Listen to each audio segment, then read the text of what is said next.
समोर पुढे येणारी बातमी आहे ती महानगरपालिकांच्या निवडणुकांच्या प्रचाराच्या संदर्भातली आहे। घोषित स्वरूपातला आणि जाहीर स्वरूपातला महानगरपालिकांचा निवडणुकांचा प्रचार संपलाय, मात्र संघर्ष शिगेला पोहोचलेला आहे। जाहीर प्रचाराच्या निमित्तानं प्रत्येक राजकीय पक्षानं शेवटच्या मतदारापर्यंत पोहोचण्याचा प्रयत्न केला। महायुतीमध्ये अनेक ठिकाणी सोबत तर काही ठिकाणी स्वतंत्र अशा पद्धतीनं लढती होत आहेत।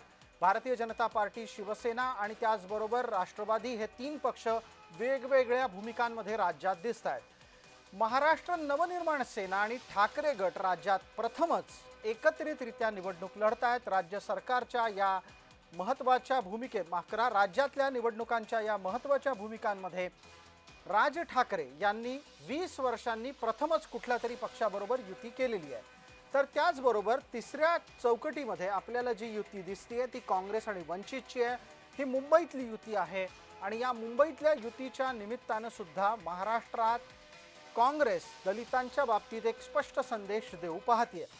या सर्व निवडणुकांमध्ये सर्वाधिक चर्चा आहे ती मुंबईच्या संदर्भातली आणि मुंबईचे आमचे सहकारी प्रतिनिधी महेंद्र जोईल आपल्या सोबत आहेत।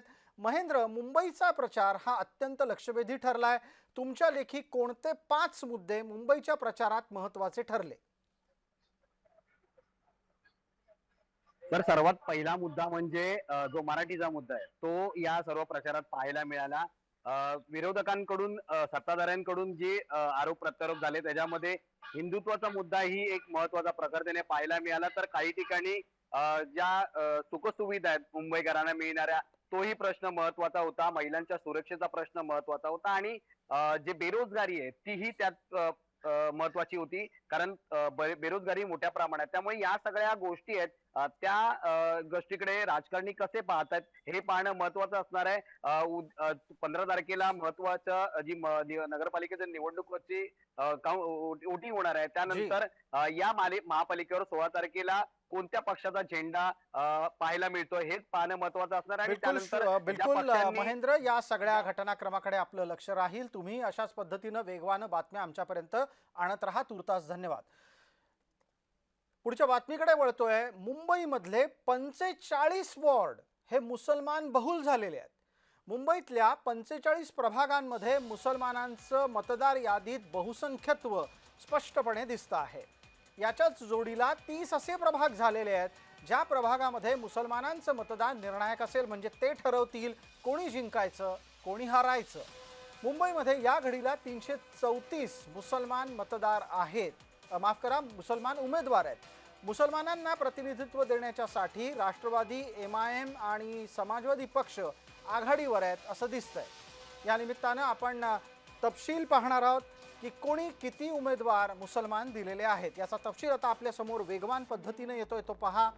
32 पैकी 25 मुसलमान उमेदवार MIM ने दिलेले आहेत। 70 पैकी 50 उमेदवार मुसलमान समाजवादी पक्षाने दिलेले आहेत। 94 पैकी 23 मुसलमान उमेदवार राष्ट्रवादीने दिलेले आहेत। 150 पैकी 33 उमेदवार मुसलमान हे काँग्रेसने दिलेले आहेत। उद्धव ठाकरेंच्या आधी शिवसेनेच्याकडून एकनाथ शिंदेकडून 91 पैकी 10 उमेदवार मुसलमान देण्यात आलेले आहेत। उद्धव ठाकरेंनी 163 पैकी 8 उमेदवार मुसलमान दिलेले आहेत।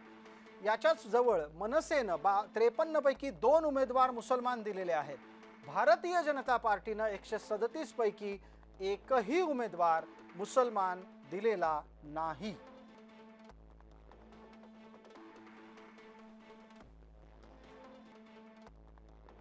आर्टिकल 48 काय म्हणतं की गौ हत्या होता का म्हणे, पशु आणि अन्य प्राण्यांची काळजी घ्या किंवा त्याला सुरक्षा करा, हे आमच्या आर्टिकल 48 मध्ये लिहिलंय। थोबाड उघड जरा त्याच्याबद्दल। कशाला तुझे हिरवे साप मग कब्र हे सगळे कत्तलखाने चालवतात? कशाला आमच्या गायीकडे वाकड्या नजरेने बघतात? या सगळ्या गोष्टी अगर बोलायच्या असतील ना, खूप बोलू शकतो।